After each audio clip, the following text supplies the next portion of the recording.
There are moments in a nation's history when something shifts, quietly at first, then unmistakably. Canada is standing at one of those crossroads right now. For decades, Canadians have grown used to the idea that advanced fighter jets must come from somewhere else, designed somewhere else, built somewhere else, and governed by someone else's rules. But what if that era is ending? What if Canada, a country with enormous talent, enormous resources, and enormous airspace to protect, suddenly has the chance to build its own fighter jets again? Not assemble a few parts, not bolt on equipment, but truly manufacture the aircraft that will patrol its own skies. That is the offer now placed before Canada, and it is far more ambitious than the public has been told. This is not merely a procurement option. This is a chance to reshape Canada's aerospace industry, to reclaim an identity that once burned bright with projects like the legendary Avro Arrow, and to send a message to the world that Canada is stepping out of the shadows and taking control of its future.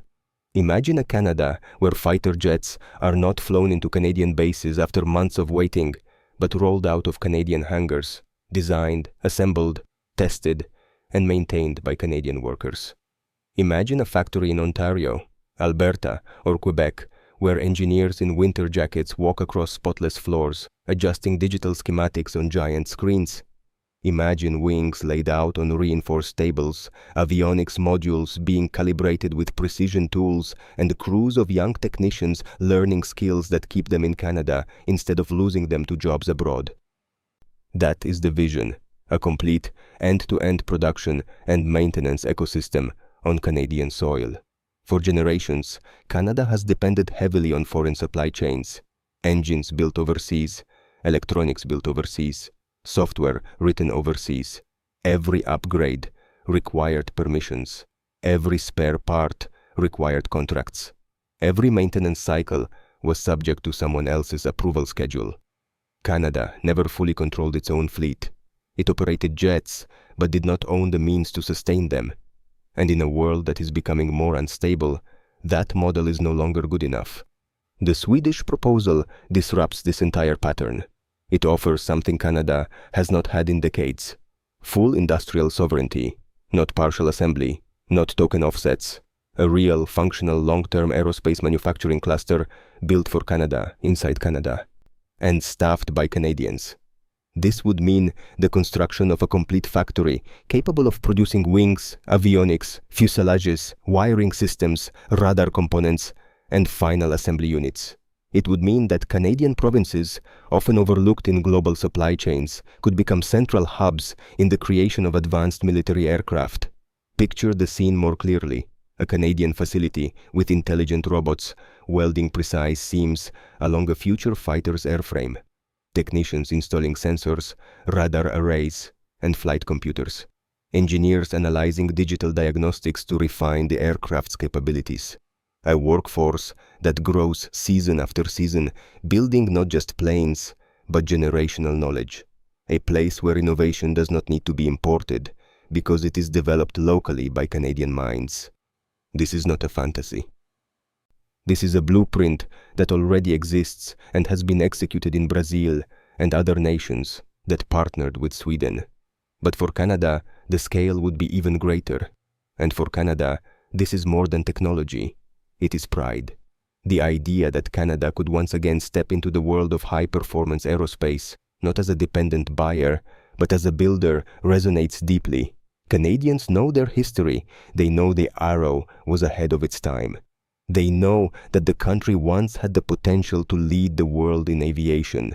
This new proposal whispers something powerful. Canada can rise again. Canada can build again.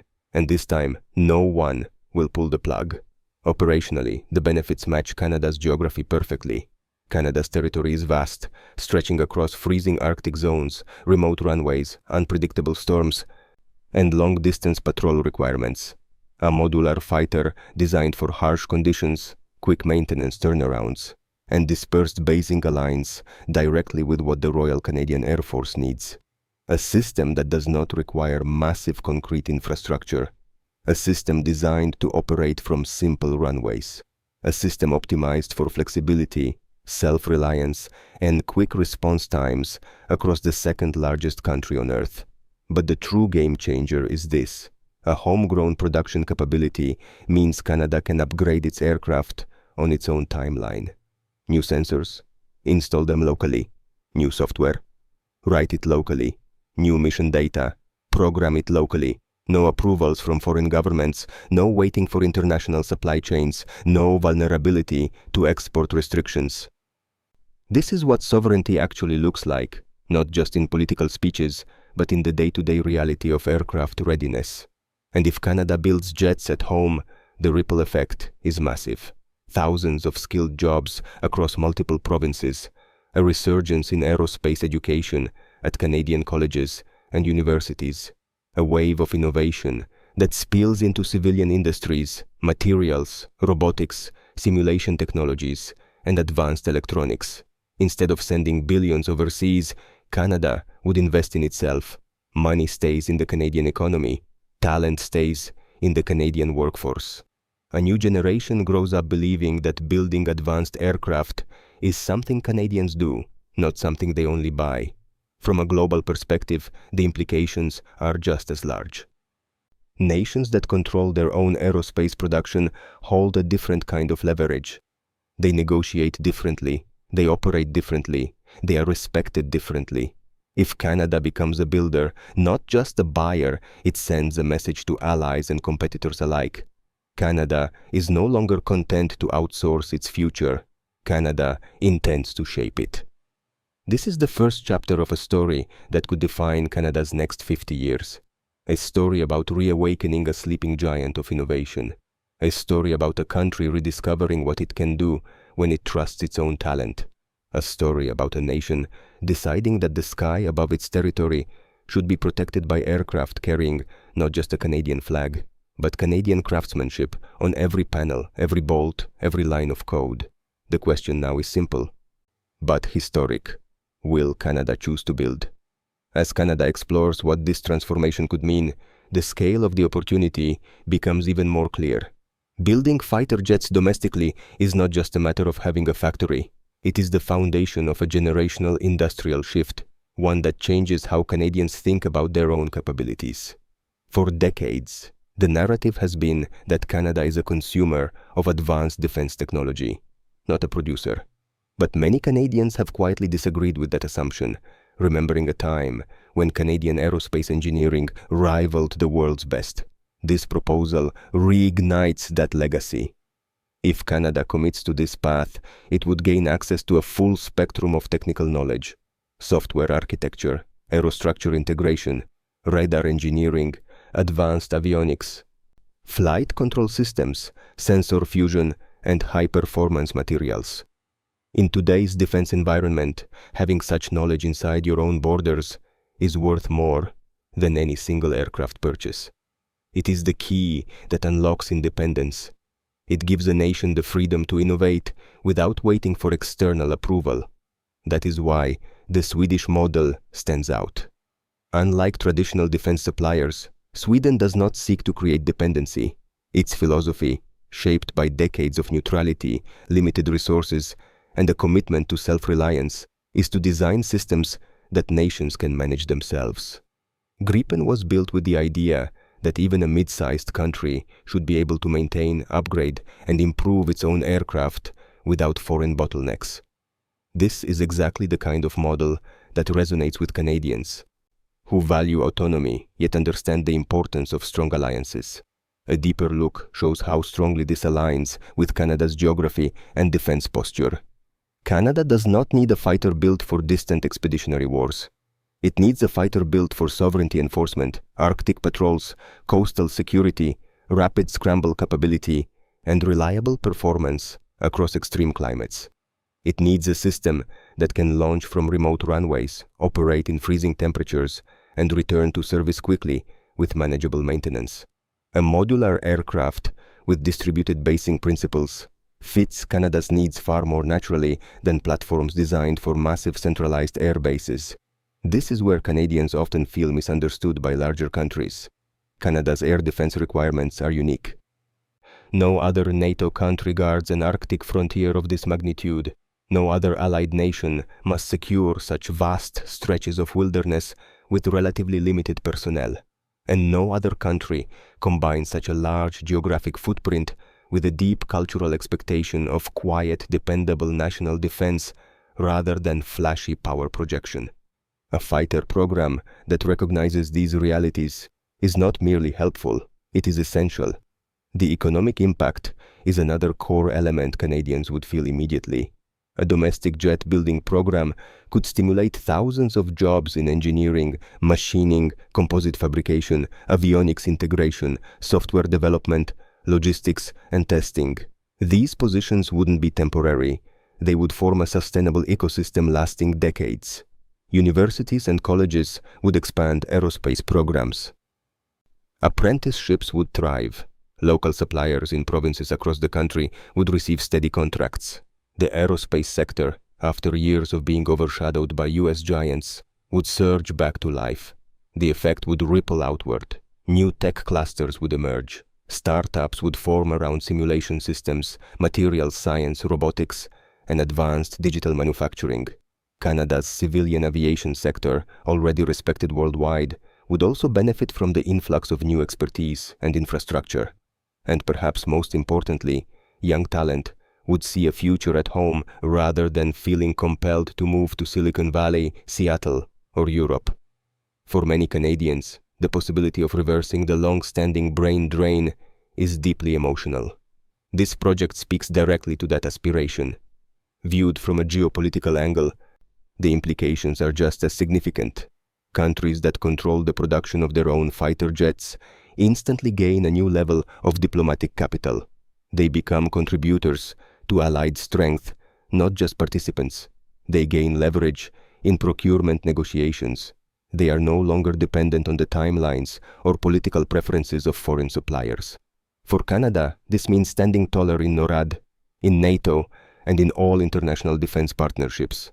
A nation that builds its own wings commands a different kind of respect. Such a shift does not happen without consequences. Major defense industries in other countries may view Canada's industrial rise as a threat. Lobby groups may attempt to influence the debate. Diplomatic pressure, subtle or direct, may appear. But this is part of the journey for any country choosing independence, and for Canadians who value fairness, sovereignty, and quiet determination. This challenge is not intimidating. It is motivating.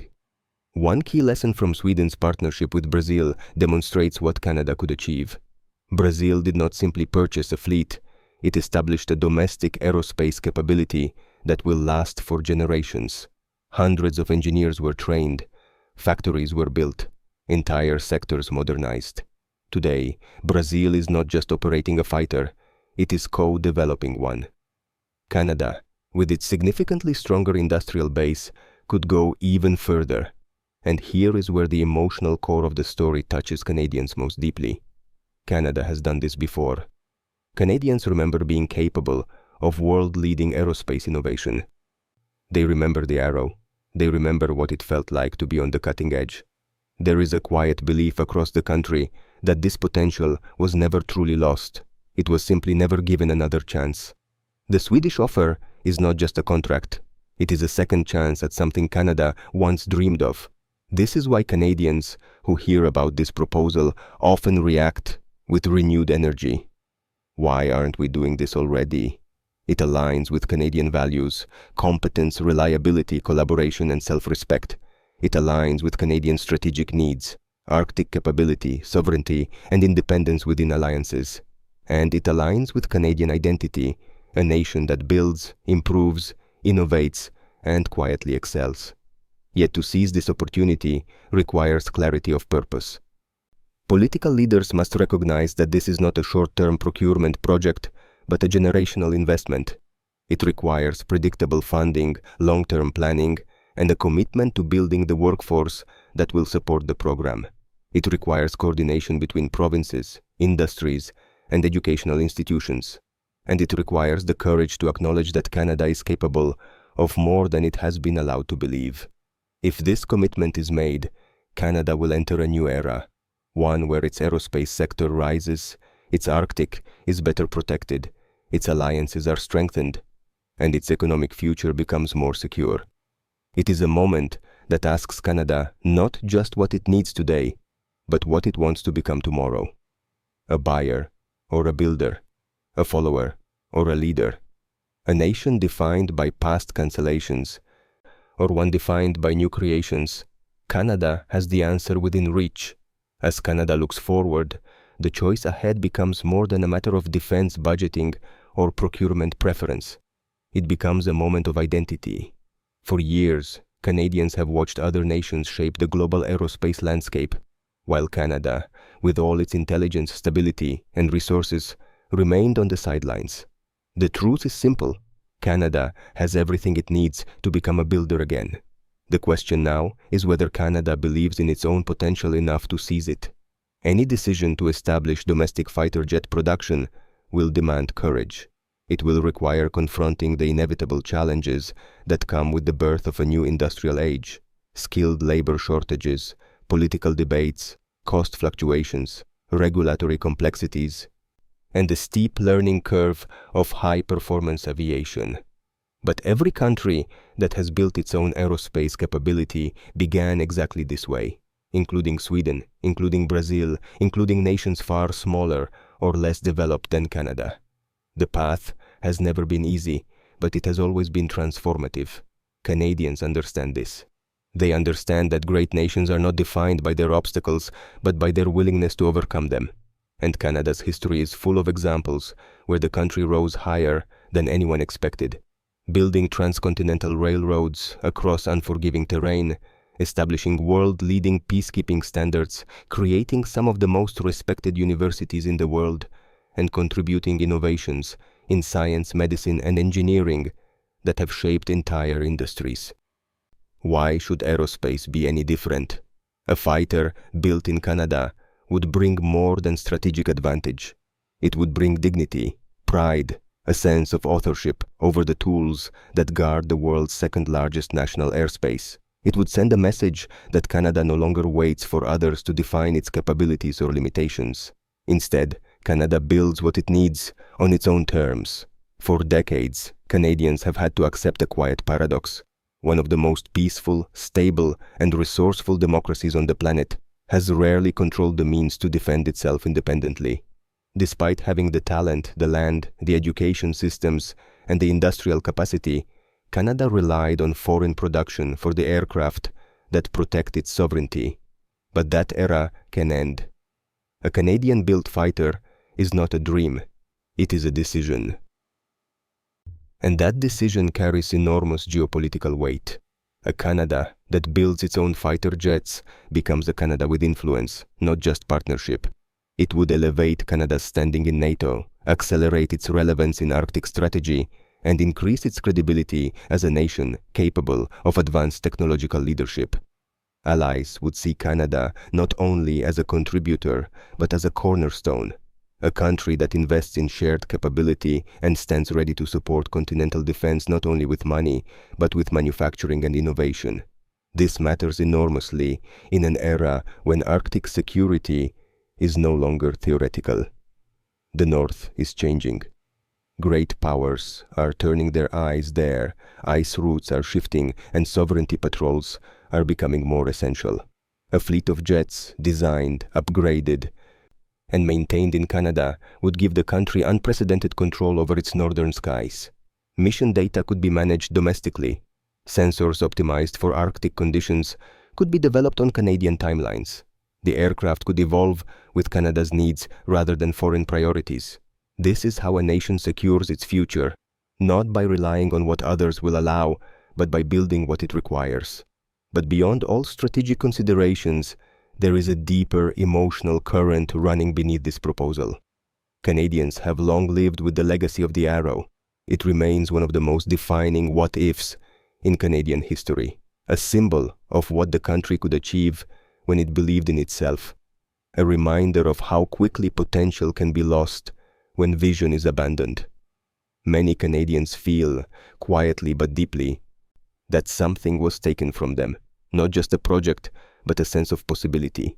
What is being offered today is not the arrow reborn, but something spiritually similar, a chance to reclaim that sense of possibility, a chance to show the world and perhaps more importantly to show themselves that Canada still has the courage to build remarkable things, that Canada's best engineers do not need to relocate to Silicon Valley, Seattle, or Boston to pursue meaningful innovation, that Canada can produce not only natural resources, but advanced technology worthy of the world stage. The idea of Canadian technicians tightening bolts on Canadian-built aircraft, of Canadian software engineers writing mission systems tailored for Canadian needs, of Canadian pilots flying jets crafted with Canadian workmanship, this image is powerful. It is the kind of image that stirs national confidence, the kind that future generations will grow up remembering. Children will see those jets and say, "We made that." And that matters more than most people realize. Industrial sovereignty is not about nationalism. It is about identity, responsibility, pride in capability. It is about the belief that nations, like people, become stronger when they take ownership of their future. And Canada, a country defined by resilience, cooperation, and quiet excellence, is more than ready for that responsibility. But every opportunity has a window. Moments like this do not last forever. Decisions deferred too long tend to evaporate. The world moves forward. Industries settle into patterns, and the chance to leap ahead can disappear as quickly as it emerged. That is why Canada must look clearly at what is being offered and ask itself, if not now, when? The choice is stark but empowering. Canada can continue purchasing jets from abroad, accepting the familiar systems of dependency and external control. Or Canada can step forward into a new era, one in which it builds, upgrades, innovates, and protects its skies with machines assembled by its own people. The future belongs to nations that build, not nations that merely buy.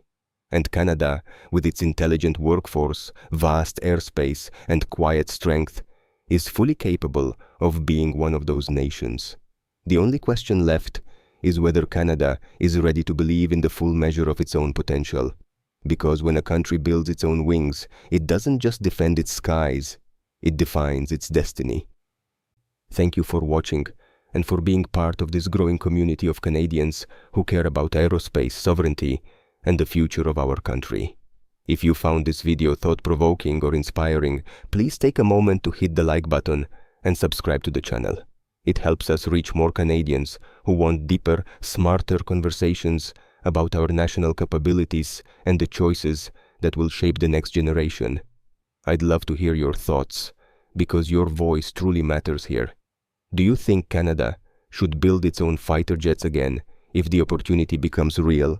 Which province do you believe would benefit the most from hosting a new aerospace manufacturing hub? What part of Canada's future matters most to you? Jobs, sovereignty, or technological independence? Share your answers in the comments below. Your perspective adds real value to this community, and your ideas help guide future videos. Thank you again for your time, your insight, and your curiosity. Wishing you a strong, hopeful, and inspiring day ahead. See you in the next video.